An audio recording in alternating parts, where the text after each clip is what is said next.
People inherently want to trust what they see. And this new technology that makes these deep fakes is going to make it harder for people to just inherently trust everything. Deepfakes in the past were very hard to make. They required technical knowledge, they required computational power. It's much more easier to make deepfakes these days. Also, deepfakes themselves are becoming much more believable. In my job, deepfakes worry me from the social engineering standpoint. Impersonating someone over the phone or impersonating someone on a video calls. Certain forms of identifying you are going to become obsolete pretty quickly. Think about it where some financial institutions may now use your voice to authenticate you when you call them for support. So what if someone were able to use AI or machine learning to train a deepfake on your voice, and then they call up your bank? They can now pretend to be you. We also should think about leveraging generative AI in automatic detection of the fake media. We can also use, more effective methods of authentication that we already have. Instead of your bank verifying you via your voice, use an authenticator app, or even something more secure like a YubiKey that definitely can't be phished. And I think security community should pay closer attention to integrity and policies and risks associated with what generative AI brings to the table. Please welcome Nina Schick and Anthony Ramos.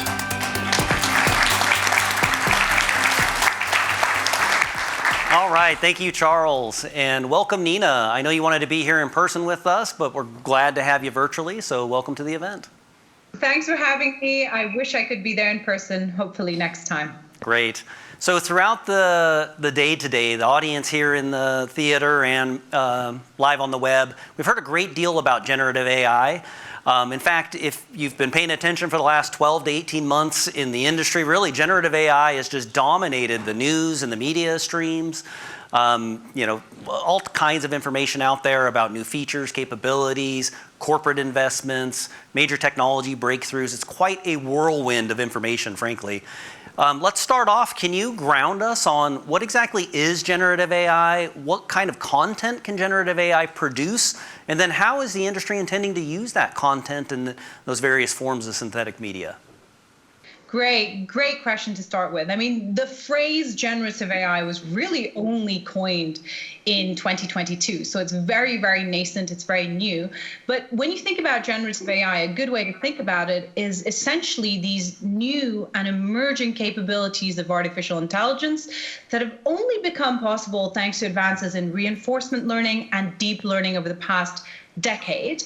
And we all know that AI has been in our lives for a long time, but the reason that generative AI is different from so-called traditional or discriminatory AI, which was more or less about labeling and categorizing data, well, the clue's in the name.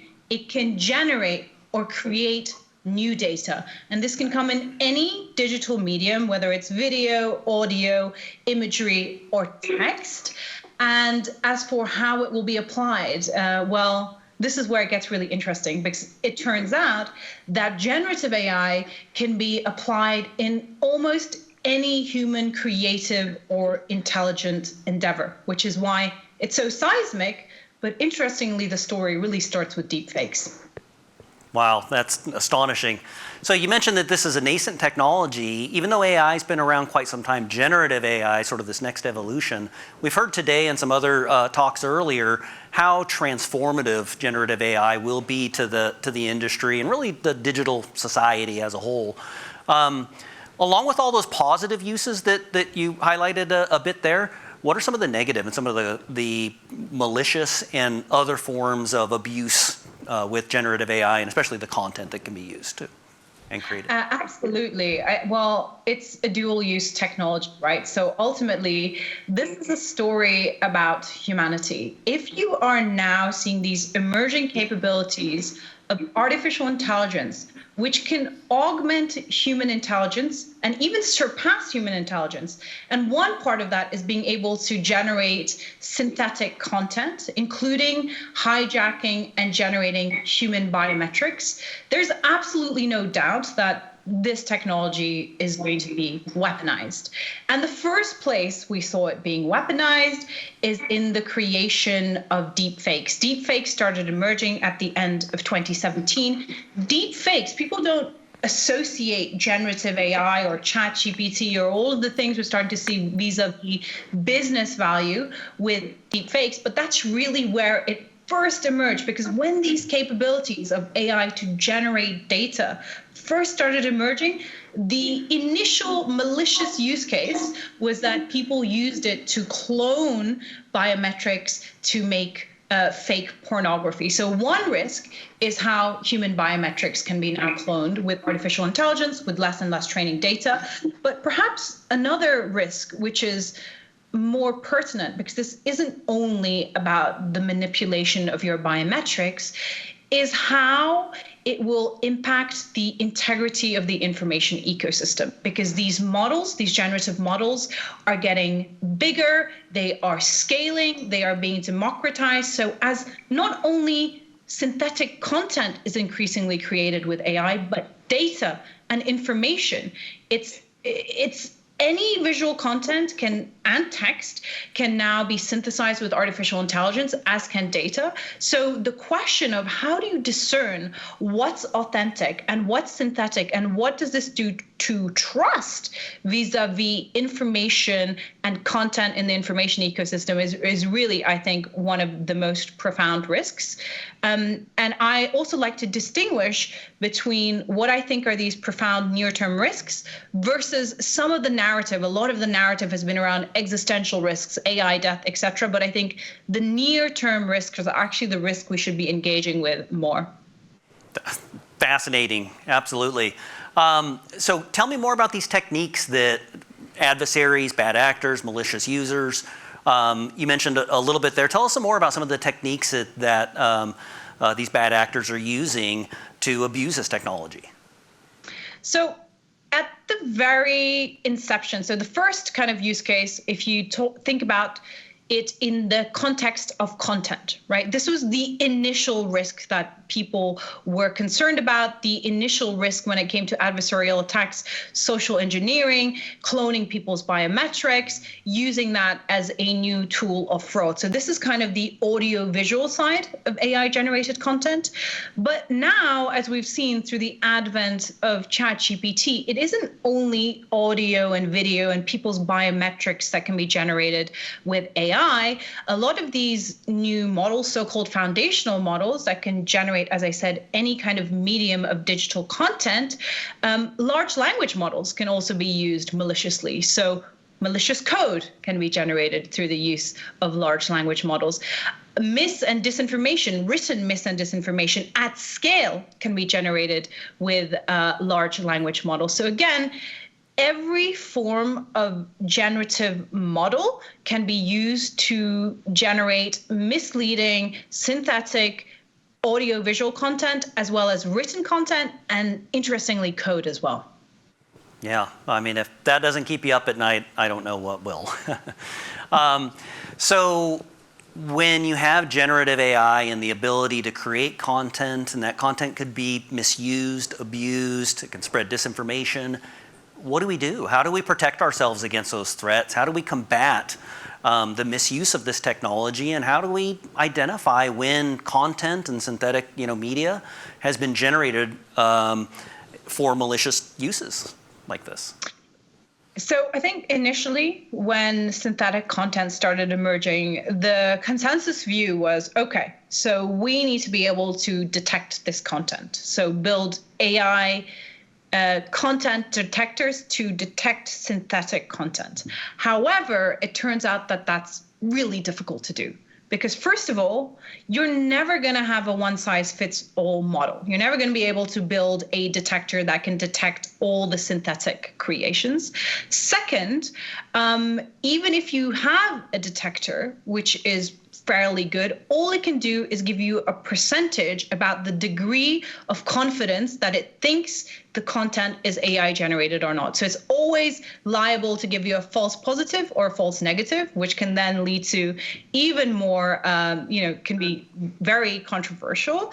And third, because there's this hypothetical view that perhaps the generative capabilities of AI to create synthetic content are going to improve to the extent where this is an adversarial race. The detector will never be able to detect what makes a piece of content synthetic. So detection is going to be it's not a silver bullet, but it will have to be one of a multitude in terms of building resilience and building defenses. A more promising approach, in my view, is the idea of provenance. So this is the idea of authentication, the technology that is now being developed both as a hardware and a software.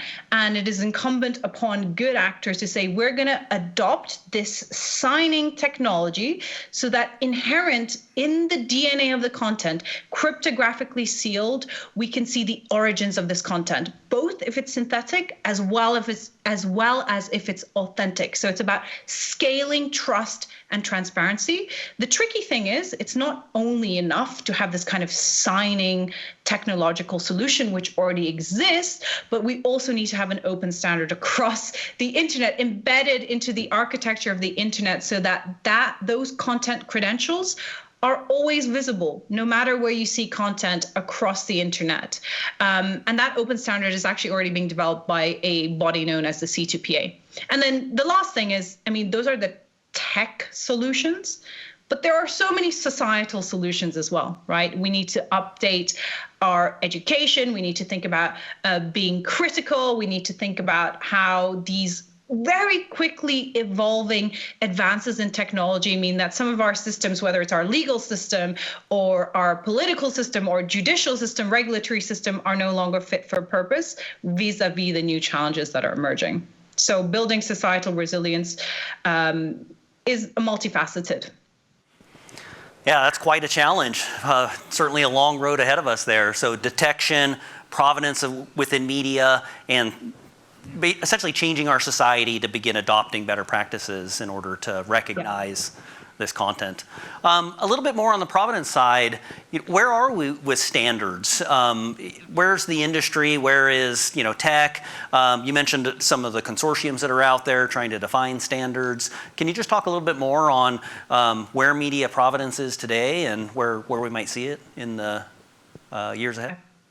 So I think it's quite interesting that the idea of provenance has been around for a long time. So we first started seeing these capabilities of AI really going viral, so-called generative AI, at the end of 2017 when deepfakes first started to emerge. Detection was immediately on the agenda, but there's been an immensely vocal, engaged community that's been building the provenance solutions as well. And the interesting thing is that a lot of the leadership has actually come from the tech community as well as industry. However, as the flip side, as the kind of opportunities relating to generative AI, especially after the release of ChatGPT last year, started to become evident, there's been a lot more money, a lot more focus on the generative capabilities, because it's far more interesting to a lot of the companies developing these capabilities than the defensive capabilities. But we're starting to see a swing back vis-a-vis provenance. And just, I think it was today where Microsoft said that they were going to start using content credentials within their own suite and within their own stack. The C2PA is the standards body right now, in part, again, because it is backed by so many powerful players in industry, including Microsoft, Intel, ARM. So I think the standards issue is always going to be a long road, and it's going to be tricky, but it seems as though that is developing apace because it's a necessity. You cannot have an information ecosystem, which has become a fundamental facet of life, whether you are an individual, whether you are an enterprise, whether you are a nation state, which is inundated with AI-generated content and data, and you have no trust or there's no medium to safeguard the integrity of that ecosystem. So I think that the provenance piece is advancing because it absolutely has to become essential as the internet and the online ecosystem evolves. So standards clearly are going to be instrumental. You mentioned they're absolutely necessary. Sort of the partner to standards would be regulation. So we know we're hearing a lot from world governments around their attempts to get some governance around generative AI and how it's being used. Tell us a little bit about that. And here in the U.S., we have the White House administration that has put out a number of executive orders around generative AI and some best practices, not only for the government agencies but also public industry to adopt and begin exercising. Tell us about governance and how we think world governments will influence how generative AI is used. Well, it's so fascinating because obviously governance and regulation is coming. But I think the insight, which I think is fascinating, because it goes some way to show how profound this moment is in terms of where we find ourselves as the intelligence revolution begins to unfold. So if the past 30 years were the age of information, truly I believe with AI in the loop now, it's an intelligence revolution. And governments unanimously across the world have identified AI as a vital issue for not only national security, but for economic growth, and have been very, very quick to make this, just like tech companies have been, a core part of their strategy going forward. So the US, lots has happened, and a lot has happened even in the last week. So there was Biden's executive order last week where, companies now have to report, that they're building safe foundational models. I'm sure we could go into the merits about whether or not this is the way to do it via executive order, but it seems like obviously the legislative in the United States is deadlocked. But it isn't only in the United States. We also had last week in the UK, I live in London, the Bletchley Declaration. It was the first summit of all 28 global leaders coming together, signing this declaration that they would regulate AI, that they want to advance AI safely. Again, safely is subject to interpretation, but it conveys the historic and seismic nature of this moment. And the reason why it's also important is that it conveys that when it comes to the risks, a government cannot act alone. Government and regulators have to work with industry as well as academia and civil society. This is an all-society, multidisciplinary approach, and we see those conversations already starting to happen even at the highest level of geopolitics. And actually, when it comes to the first framework, something is being developed. It's the EU's AI Act that has been in the works for many years and is expected to come into play in 2026 and might serve as the first kind of global template for AI regulation. But for everybody, in business and enterprise, there is no doubt, there is going to be compliance, there's going to be regulation. This is an area that governments around the world have identified as a key priority. Absolutely. So I like the way that you emphasize generative AI as being quite a milestone. We're at the cusp of sort of an evolution in a new way of sort of leveraging this technology. Clearly, generative AI is something that's transformational. It's nascent, as you mentioned. But there's another major technology evolution that is in the years ahead around quantum computing. And so I wonder, when we think about the transformative nature of generative AI, as sort of software combined with quantum computing, supercharging the hardware under the hood, how will those two come together? Like, what are your thoughts around how quantum computing is going to help exacerbate some of these threats that we've been talking about with generative AI and synthetic media? Well, that's when it starts to get really interesting, doesn't it? Because, of course, the foundational technologies that have led to even this moment in terms of AI flourishing, AI's new renaissance, are data and computing. We haven't even reached quantum computing yet. So imagine we do. And imagine there's a very interesting philosophical argument in the AI research community right now around data as well, saying that real world data is not going to be enough to power these models, and increasingly we'll have to rely on synthetic data. And some believe that relying on synthetic data will actually lead to better outcomes. Others disagree. But you can just imagine the perfect storm, can't you? Where you have quantum computing, scalable synthetic data, and all being used to power the outcomes of these systems, which again, I mean, I don't agree that we're at the point right now where the systems are sentient, but to a certain point, I think that's a red herring, because already we're at the point where their outputs can augment human intelligence, whether that's for good or for nefarious purposes.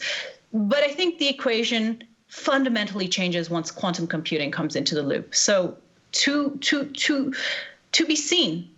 And I think the last reflection is just that we live in this era of exponential tech-led change. We're going to experience more tech-led change in our lifetime than the entirety of humanity that came before us. We tend to think in a linear fashion, but the age is exponential. That's incredible. So as we take that thought forward a bit, and we think about the future, we have generative AI, it's out there, it's ubiquitous, it's on all of our devices, it's used in all of the industries, including sales and medical and transportation, and it's everywhere. What does the future look like with generative AI? What are some new techniques, some new marketplaces that ubiquitous generative AI and the synthetic media and the content that's produced, what kind of doors does that open? And what might that look like? So I think the conceptual heavy lift here, or the conceptually interesting piece, is, again, if you consider this as the moment where we're really starting to begin the intelligence revolution, and thanks to computing, foundational models, and data, we now have a medium by which to analyze and interpret and draw insight from both structured and unstructured data in a way that wasn't possible before, right? So really augmenting and pushing the limits of human intelligence. Where are we going to see the applications? Well, one interesting insight is that deep knowledge industries, this was the conventional wisdom set, that this was the last place you would see the impact of generative AI or foundational models, not least because these models are not arbiters of the truth and because they have this propensity to hallucinate, to make things up. But already we're starting to see that these models can act as a librarian, as a colleague, as a researcher. You can query and interpret data in ways that wasn't possible before. So the value add in terms of efficiency, in terms of insight, in terms of being able to research is so great that we're already starting to see the impact in knowledge industries like coding, medicine, finance, cybersecurity. By the way, in cybersecurity as well, it must be mentioned that whilst LLMs can be used maliciously, they can also be used defensively. And I think, again, when people ask, where is this going to have the most impact, what use case, what industry, it's actually across industries. And the impact is both vertical and horizontal. And the only way that we will know what the use case is kind of by sandboxing it and using it. But that is also a vital way in which we can mitigate the risks and the misuses. We have to understand the limits, the possibilities, and the capabilities of the technology. Fantastic. Yeah, I look forward to the day when virtual humans and synthetic personalities will exist in everything that we do. I know I've said more than a handful of times, it'd be great if I had another twin or duplicate of myself so I could be twice as productive, right? So hopefully one day that time will come. So well, Nina, they kind of exist, don't they? Because it's possible to synthesize yourself already. It is. Yeah, so soon, any day now. Absolutely. All right, we got just a couple minutes left. We have some time for Q&A.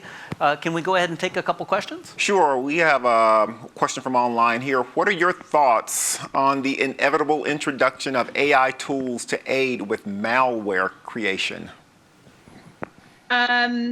So absolutely, one of the kind of biggest risk areas, and I don't think it's the inevitable introduction, it's already started, right? Like one of the interesting things about large language models, initially when these new capabilities of generative AI were emerging, we were mostly focused on the foundational models that could create audio-visual content in the context of mis and disinformation, in the context of social engineering, in the context of one's biometrics being able to be hacked and cloned by artificial intelligence.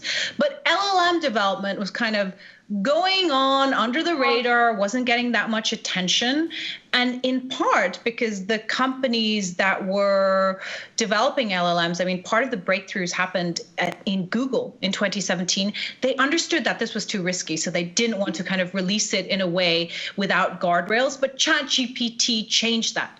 And one of the most profound impacts, again, going to the knowledge industries, vis-a-vis LLMs, is in coding, in software development. And inevitably, this is going to happen with malware. It's already happening, right? So the trend is the democratization of this technology, making it easier. Again, if you think about it as this function of augmenting human intelligence to do good or bad, and in this case, very, very, augmentative of creating malware. And one more question here. How can generative AI technologies be leveraged to improve cybersecurity defenses? Great question. And increasingly, and I know that AT&T is looking at this too, again, if you think about it as a tool to leverage intelligence and to not only create adversarial attacks, but to create defenses. And I know that security and cybersecurity companies around the world are now starting to tap into that potential for LLMs as well. So the fundamental point being, this is a dual-use technology. So just as it can be used to, generate malware, to launch cyber attacks, the same ability can be used to augment defenses. And it's always, we're all cybersecurity experts here, it's always going to be this adversarial race. Fantastic. Okay. All right, should we end there? Yeah. All right. Nina, thank you so much for participating today and enlightening us with generative AI. We're going to go ahead and end the segment now. Thanks again, and we'll be in touch. Having me. Thank you.